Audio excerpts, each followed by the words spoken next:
ప్రభువా, నా పెదవులను నా హృదయమును శుద్ధి చేయుము.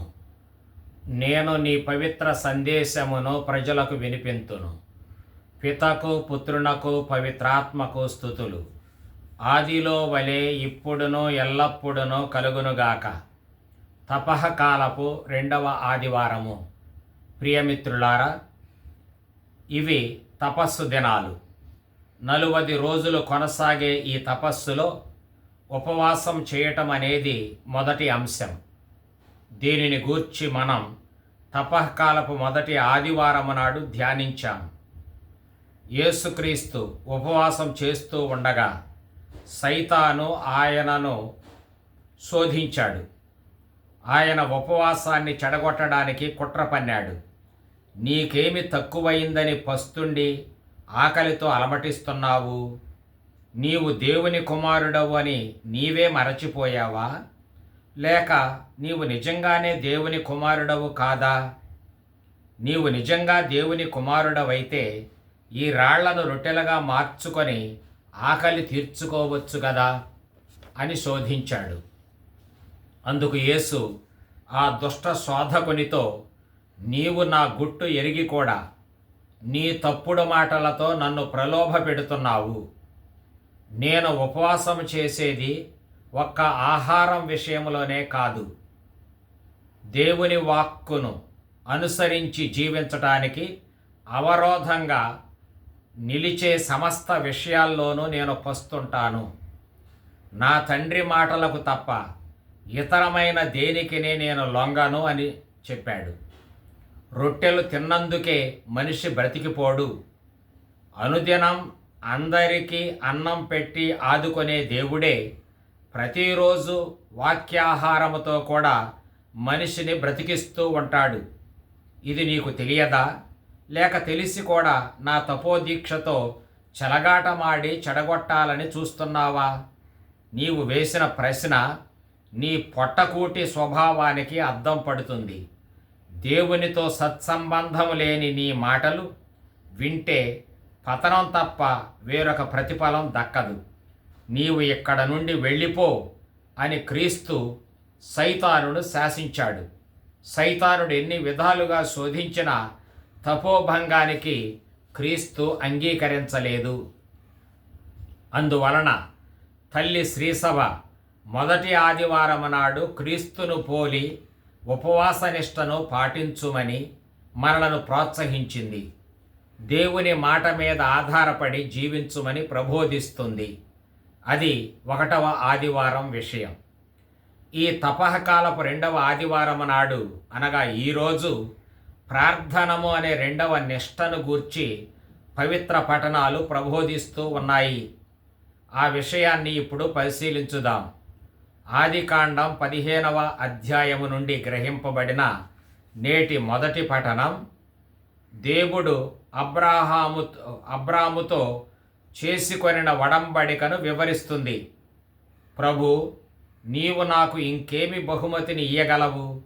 నేను బిడ్డ పాపలు లేని పండు ముదుసలినైతిని కదా అని అబ్రాము దేవునికి మొరపెట్టాడు. తన నిస్సహాయతను వెల్లడించాడు. అబ్రాము మొరను ఆలకించిన దేవుడు ఒక రాత్రి అతనిని ఇంటి వెలుపలికి తీసుకొని వచ్చాడు. అబ్రాము, నీవు ఆకాశం వంక చూడు. నీకు సాధ్యపడితే అక్కడ ఎన్ని నక్షత్రాలు ఉన్నాయో లెక్కపెట్టు.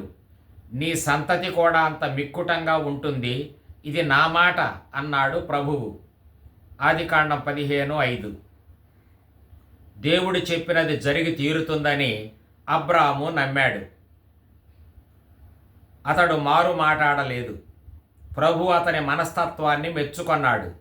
అతని ధర్మబద్ధతను చూచి ప్రభువు అబ్రామును నీతిమంతునిగా పరిగణించాడు. ద్వితీయోపదేశకాండం 6:25, 24, 13. ఈ విషయాన్ని కీర్తనకారుడు ఇట్లు పేర్కొన్నాడు. ప్రభువు ఎవనిని దోషినిగా పరిగణింపడో, ఎవడు కపటాత్ముడు కాడో అట్టి జనుడు భాగ్యవంతుడు అని 32వ కీర్తన 2వ చరణం చెప్పుతుంది. అబ్రాము విశ్వసించిన తీరు ఈ కోవలోనికే వస్తుంది. కావుననే దేవుడు అబ్రామును నీతిమంతునిగా గుర్తించాడు. ఒక భక్తుని ప్రార్థన ఫలించాలంటే అబ్రామును పోలి అతడు సజీవమైన విశ్వాసపరుడై ఉండాలి. అట్టి చిత్తశుద్ధి ప్రార్థనను ఫలింపచేస్తుంది.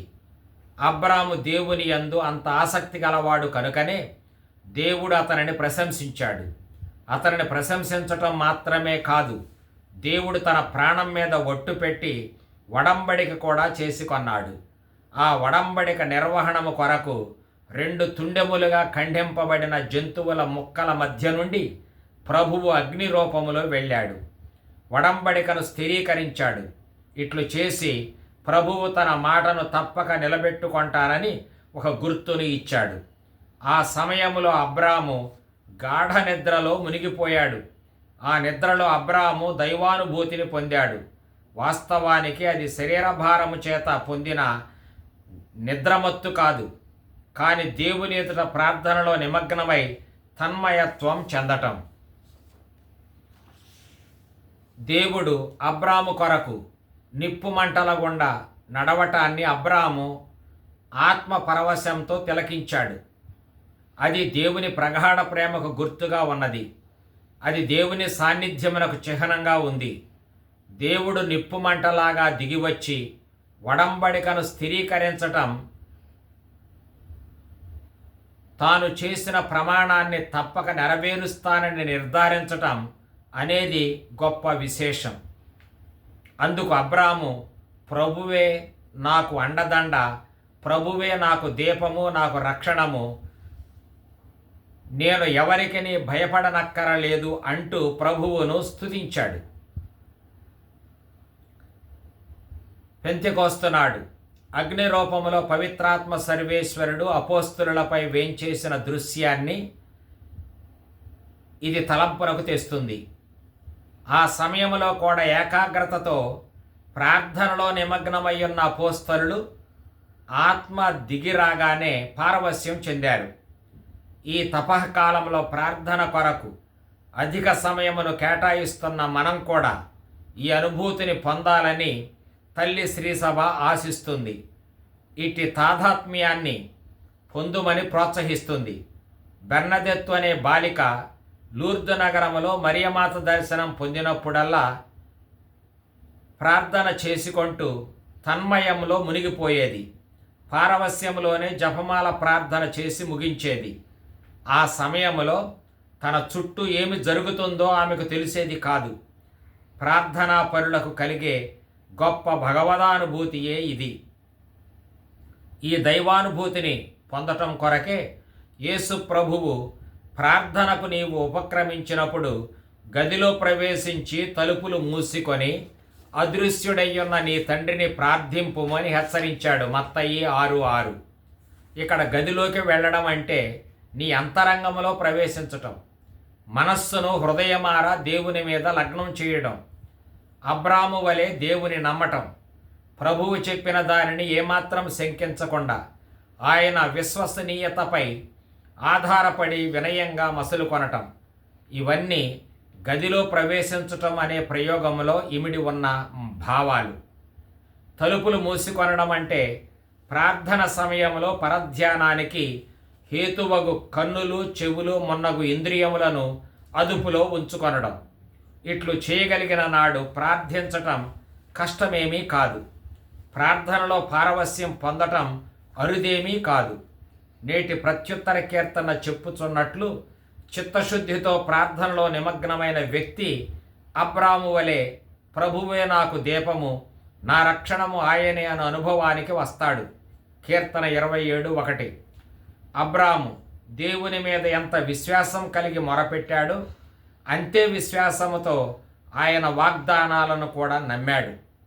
అట్టి అబ్రామునకు దేవుడు అధిక సంతానాన్ని అనుగ్రహిస్తాను అని అన్నాడు.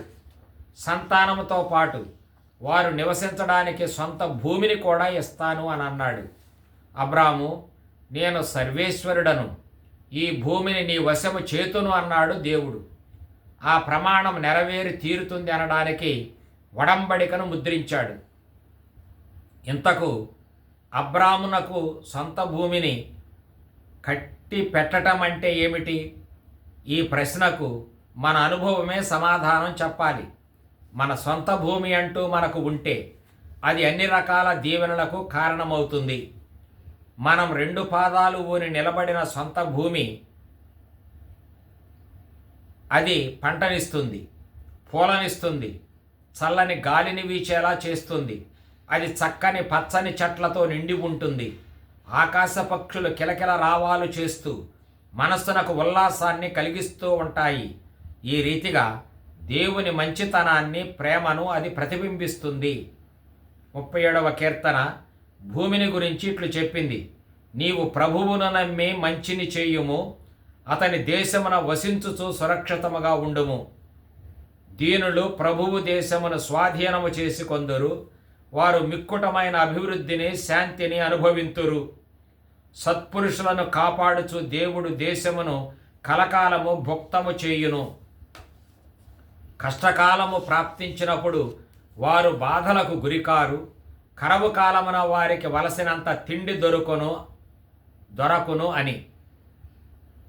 కీర్తన 37:19. భూదానములో ఇన్ని దీవెనలు ఉన్నాయి.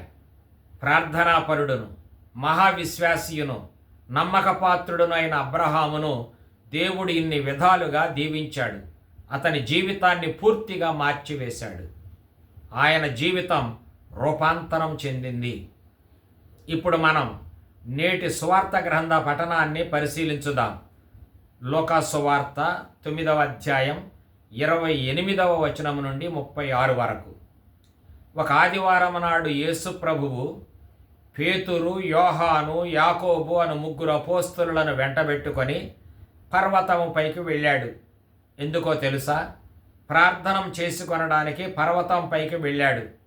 అక్కడ ప్రార్థనలో నిమగ్నమై ఉండగా యేసు ముఖం మార్పు చెందినది. మార్పు చెందటం అని అంటే ముఖం తెల్లబడటమో నల్లబడటమో కాదు, కానీ దివ్య తేజస్సుతో వెలిగిపోవటం. ఆయన వస్త్రములు తెల్లగా తేజరిల్లాయి. అనగా యేసు ప్రార్థనలో నిమగ్నమైనప్పుడు తండ్రితో తాదాత్మ్యం చెందాడు, తండ్రితో ఐక్యమైపోయాడు, తండ్రిలో లీనమైపోయాడు. అప్పుడు ఆయన మానవ దేహం దైవత్వంతో ప్రకాశించింది. ఇది నిజమైన ప్రార్థనా ఫలం. ప్రార్థనా సమయంలో మనం దేవుని వెలుగుతో నింపబడతాం. ఇది గమనార్హం. ఈ ప్రార్థనా ప్రతిఫలంగా క్రీస్తు మోములో దివ్యమైన మార్పు వచ్చింది. ఆయన ముఖం గుండా ఆయన దివ్యత్వం తేజస్వరూపంగా ప్రకాశించింది. అది మహా తేజస్సుతో మిలమిల మెరసింది. అనగా క్రీస్తు యొక్క దివ్య రూపం ఆ ప్రార్థన సమయంలో ప్రత్యక్షమై మానవ ఊహకు అందనంతగా ప్రజ్వరిల్లింది. క్రీస్తు దేహం మీది వస్త్రాల గుండా కూడా క్రీస్తు దివ్య తేజస్సు మిరిమిట్లు గొలిపేలాగా ప్రకాశించింది. దీని ప్రకారం మనం యోచిస్తే ఆ సమయంలో క్రీస్తు తన సహజ దైవ స్వరూపమును తన శిష్యులకు ప్రత్యక్షమనర్చాడు అని అర్థమవుతుంది. దివ్య మహిమతో ఆయన శోభిల్లాడు. ఈ సన్నివేశం పూర్వ నిబంధనలోని మోషేను గుర్తుకు తెస్తుంది. అలనాడు మోషే దేవుని ఆదేశం ప్రకారం నిబంధనపు నూతనీకరణము కొరకు 2వ పర్యాయం కొండపైకి వెళ్ళాడు. అక్కడ 40 పగళ్ళు 40 రాత్రులు గడిపాడు. ఆ 40 రోజులు ప్రభువు సాన్నిధ్యంలో ఏకాంతంగా గడిపాడు. అన్నపానీయాలు సేవించకుండా పస్తుండి అతడు పలకల మీద 10 ఆజ్ఞలను వ్రాశాడు. పిమ్మట ఆ సీనాయి కొండ మీద నుండి క్రిందకు దిగివచ్చాడు.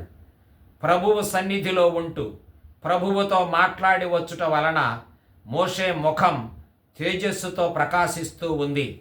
అది అతడు గుర్తింపనే లేదు. అహరోను, ఇశ్రాయేలు ప్రజలు మోషే ముఖం మిలమిల మెరవటం చూచి విస్తుపోయారు. దీనిపై వ్యాఖ్యానిస్తూ పౌలు కొరింథీయులకు ఇట్లు వ్రాశాడు: ధర్మశాస్త్రము రాతి పలకలపై చెక్కబడినది. అది అనుగ్రహింపబడిన నాడు దేవుని మహిమ గోచరించినది. మోషే ముఖముపై గోచరించిన ఆ తేజస్సు ఎంతో కాంతిమంతమైనది అగుట వలన ఇశ్రాయేలు ప్రజలు తమ నేత్రములను దానిపై నిలుపజాలరైరి అని. కొరింథీయులకు రాసిన 2వ లేఖ 3వ అధ్యాయం 7 నుండి 8వ వచనం వరకు. ఇక్కడ ఒక గమనిక. మోషే ముఖం ప్రకాశించడానికి కారణం దేవుడు. దేవుని వెలుగు మోషే మీద సోకినందున మోషే ముఖం వెలుగుతో ప్రకాశించింది.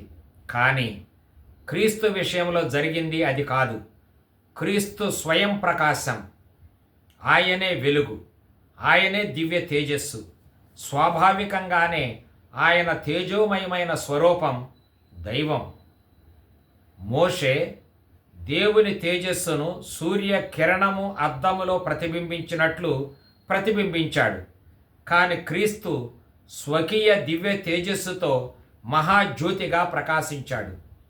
ఈ దృశ్యం ఆయనతో పాటు ఉన్న 3 సన్నిహితులకు అనగా పేతురు, యోహాను, యాకోబులకు సందేశాత్మకంగా మారింది.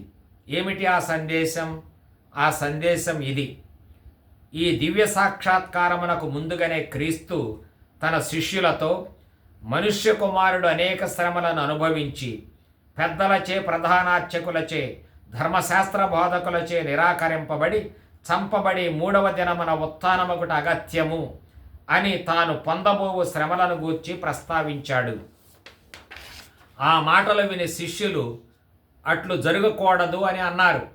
అనగా క్రీస్తు పొందబోవు శ్రమల భావాన్ని వారు గ్రహించలేదు. దానిని ఏమాత్రం అంగీకరించే స్థితిలో వారు లేరు.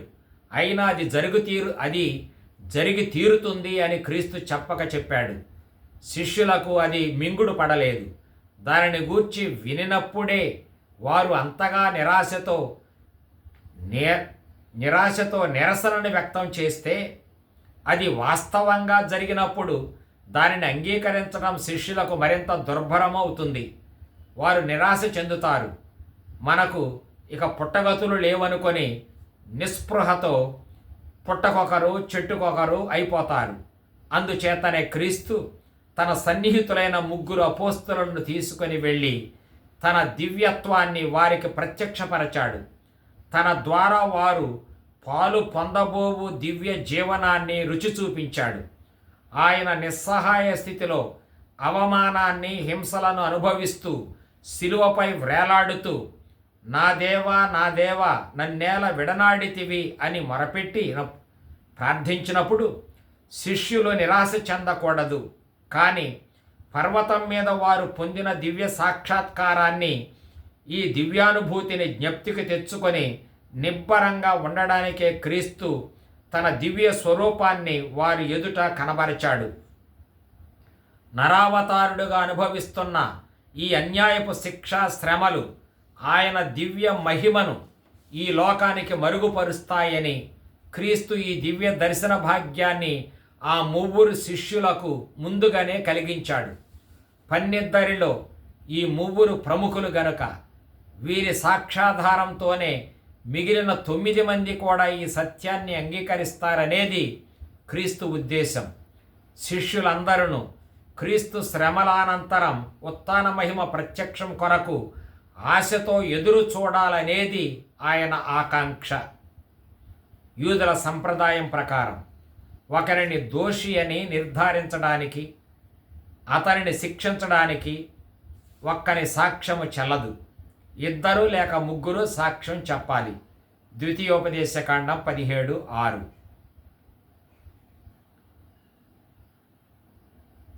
ఒక వ్యక్తి నిర్దోషి అని రుజువు చేయటానికి అదే నియమం వర్తిస్తుంది. ఆ కారణం చేతనే క్రీస్తు తనతో పాటు సన్నిహితులైన 3 శిష్యులను తన దివ్య రూప సాక్షాత్కారానికి సాక్షులుగా తీసుకొని వెళ్ళాడు. ఒక్కరిని కాదు, లేక 2 కాదు, కానీ ఏకంగా 3 తోడ్కొని పోయాడు. వారు చాలా నమ్మదగిన వారు. వారి సాక్ష్యం తిరుగులేనిది. పూర్వం మోషే విషయంలో కూడా దేవుడు 10 ఆజ్ఞలు ఇచ్చేటప్పుడు తన చెంతకు 3 సాక్షులను తోడ్కొని రమ్మని చెప్పాడు. నీవు అహరోను, నాదాబు, అబీహు అను వారిని వెంటబెట్టుకొని కొండ మీదికి రమ్మని దేవుడు మోషేను ఆదేశించాడు. నిర్గమకాండం 24:1, 9 నుండి 10 వరకు. ఆ సందర్భంలోనే నిబంధన స్థిరీకరణం జరిగింది. అందుకు వారు సాక్షులుగా ప్రజల ముందు నిలిచారు. క్రీస్తు సుదీర్ఘ ప్రార్థనలో నిమగ్నమై దివ్య తేజస్సుతో ప్రకాశిస్తూ ఉండగా మోషే, ఏలీయా అను ఇరువురు పురుషులు మహిమతో కనిపించారు. వారు వచ్చి దివ్య రూపంతో వెలుగుచున్న క్రీస్తుతో సంభాషించారు. ఈ ఇరువురును మనకు బాగా పరిచయం ఉన్నవారే. పూర్వ నిబంధనలో మోషే ఏమో ధర్మశాస్త్రానికి ప్రాతినిధ్యం వహించాడు, ఏలీయా ఏమో పూర్వపు ప్రవక్తలకు ప్రాతినిధ్యం వహించాడు. పూర్వ నిబంధనములోని రెండు ప్రధాన భాగాలైన ధర్మశాస్త్రం, ప్రవక్తల ప్రవచనం అను వాటికి వీరు చిహ్నంగా ఉన్నారు. వారిరువురు వచ్చి క్రీస్తుతో సంభాషించటం ద్వారా పూర్వపు ధర్మశాస్త్రం, పూర్వపు ప్రవక్తల ప్రవచనాలు సమస్తం ఇప్పుడు క్రీస్తునందు పరిపూర్తి కానున్నాయని వెల్లడవుతూ ఉంది. అంతేకాదు, ఈ సందర్భంగా లూకా చాలా చక్కని విషయాన్ని ప్రస్తావించాడు. వీరు వచ్చి యేసు యెరూషలేములో మరణింపవలసిన విషయమును గూర్చి ఆయనతో సంభాషించుచుండిరి అని పేర్కొన్నాడు. 9:31 మూల భాషలో ఎక్సోడోన్ అవుతూ అని ఉంది. అనగా ఆయన నిర్గమనం అని అర్థం. మోషే, ఏలియా అను ఆ దైవజనులు యేసుక్రీస్తు నిష్క్రమణమును గూర్చి లేక నిర్గమనమును గూర్చి సంభాషించారు. అనగా ఆయన పర్వతమును దిగి క్రిందకు వెళ్ళిన పిదప త్వరలోనే ఆయన పొందబోవు శిలువ శ్రమలు, మరణం, పునరుత్థానం గురించి వారు మాట్లాడారు. ఈ విధంగా లూకా సువార్తకారుడు క్రీస్తు దివ్యరూప ప్రత్యక్షతను క్రీస్తు శ్రమలు, మరణోత్థానాలకు నాంది ప్రస్తావనంగా వాడుకొన్నాడు. ఆయన అనుభవించనున్న కఠోర బాధలను చూచి శిష్యులు చలించకుండా ఉండడానికి ఈ అనుభూతిని శిష్యులకు విరుగుడు మందుగా వాడాడు క్రీస్తు. అంతేకాదు, క్రీస్తు శ్రమల ద్వారానే తన దివ్య మహిమలో ప్రవేశిస్తాడని సువార్తకారుడు స్పష్టం చేస్తూ ఉన్నాడు. ఇప్పుడు తపస్సులో ఉన్న విశ్వాసుల లోకాన్ని ఉత్థాన జీవితానికి మేల్కొలుపుతూ ఉన్నాడు రచయిత. క్రీస్తు శ్రమలు అనుభవించి తన మహిమలో ప్రవేశించుట అనివార్యం కాదా అని క్రీస్తు ఎమ్మావు గ్రామానికి చెందిన శిష్యులను నిరాశతో మాట్లాడుచున్న వారిని ప్రశ్నించాడు. లూకా 24:26. ఇప్పుడు మోషే, ఏలియాలను గురించి 2 మాటలు. మోషే ప్రభుని సేవకుడు, దేవుని స్నేహితుడు కూడా. నరుడు తన మిత్రునితో సంభాషించినట్లే మోషే దేవునితో సంభాషించేవాడు. అందువలన మోషే సాహసించి, ప్రభు, నన్ను నీ తేజస్సును చూడనిమ్ము అని అన్నాడు. కాని దేవుడు అతని కోరికలను తీర్చలేదు. నీవు నా ముఖమును దర్శింపజాలవు, నా పృష్ఠభాగమును మాత్రము కనుగొందువు అని చెప్పాడు. నీవు బండనెరలో దాగి నా తేజస్సు దాటిపోయిన అనంతరం నా వెనుక భాగమును గాంతువు అని సెలవిచ్చాడు. నిర్గమకాండం 33:9-23లో అంశం ఉంది. అతని జీవితం అలాగే ముగిసిపోయింది. కానీ అట్టి మోషేకు క్రీస్తు తన దివ్య రూపం ప్రత్యక్షమనర్చినప్పుడు ఆనాటి చిరకాల కోరిక ఇప్పటికి నెరవేరింది. దేవుని తేజస్సును గాంచే భాగ్యం మోషేకు దక్కింది. ఏలీయా ప్రభువును అనన్య చిత్తముతో కొలిచిన భక్తుడు. ఇశ్రాయేలు ప్రజలను రక్షించిన దేవుని పట్ల అత్యాసక్తి కలవాడు. అతడు కూడా దేవుని తేజస్సును స్వయంగా చూడాలని కోరుకొన్నాడు. ఏలీయా 40 నాళ్లు నడచి దేవుని కొండ అయిన హోరేబును చేరుకొన్నాడు. ప్రభువు ఆదేశింపగా అతడు కొండపైకి ఎక్కాడు. అప్పుడు ప్రభువు అతని ముందట సాగిపోయాడు. కానీ ఏలీయా ప్రభువు తేజస్సును చూడలేకపోయాడు. పెనుగాలి వీచింది, బండలు బ్రద్దలయ్యాయి. గాలిలో దేవుడు ప్రత్యక్షం కాలేదు. భూకంపం వచ్చింది, భూకంపములో దేవుడు ప్రత్యక్షం కాలేదు. నిప్పు కనిపించింది, ప్రభువు నిప్పులో ప్రత్యక్షం కాలేదు. ఆఖరిగా మెల్లని స్వరం వినిపించింది. ఏలీయా ప్రభువుతో సంభాషించాడు. అంతవరకే. ఏలీయా ప్రభుని తేజస్సును చూడలేకపోయాడు. మోషేలాగానే ఏలీయా కూడా దేవుని తేజస్సును క్రీస్తు దివ్య రూపం ప్రత్యక్షమనర్చినప్పుడు చూడగలిగాడు.